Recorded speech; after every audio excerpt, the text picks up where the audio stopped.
چی طور به فرزند خبر رسانیم که پدر و مادر نمیخوان دیگر باید دیگرش زندگی کنن و میخوان جدا شوند. جدا شدن اویله، پشت خوردن اویله برای پسیخیک کودک واقعا یک ضربه خیلی کلان است. ولی میدونید دهشت‌آور این نیست. از همه سخت‌ترین حالتی است که پدر و مادر یعنی که زن و شوهر میخوان از دیگریش جدا شوند و به جای آن که شینن به خوبی فرزندشون فهمونن که بله ما دیگر با هم یک جای نمیخوایم زندگی کردن، ما هست چیزهایی که ما نمیتونیم در یک دیگر تحمل کنیم و ما به همین قرار اومدیم که با هم دیگر زندگی نمیکنیم. ولی این معنای آن رو ندارد که ما تو رو دیگر دوست نمیداریم، ما تو رو دوست میداریم. در بسیاری حالت ها در طلاق یعنی که در ازدواج بین پدر و مادر فرزندم رو کش میکنن. یعنی که به فرزند همیشه گپ‌های گنده گپ میزنن، میگن پدرت این است، پدرت اون است. پدر به فرزند میگه که من برای تو یک مادری نو میارم، برات اوچه نو میخرم، اوچت این خلای اوچت اون خلای.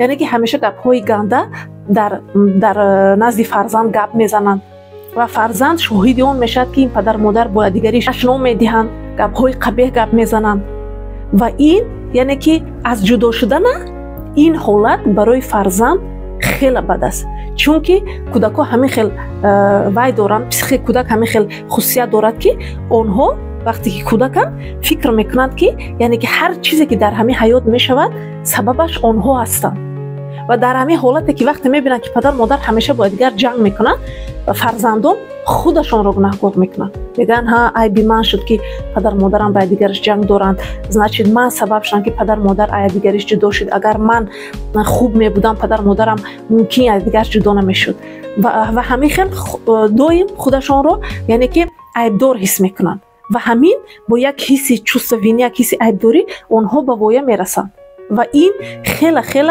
ضرر میارد در آینده رشد آنها، در آینده اویله برپا کردن آنها. برای همین پدر مادرای عزیز وقتی که شما به قرار آمدید که میخواهید از همدیگر جدا شوید، خواهشاً فرزندان رو در اینجا یک جای نکنید و فرزندان خوب بفهمونید و کوشش کنید که بعد از پشت خوردن اویله هم برای فرزندتان هم پدر هم مادر درست وقت جدا کنید. و اگر شما با کمک روانشناس نیاز دارید به دایرکت نویسید، صحبت میکنید. خداحافظ.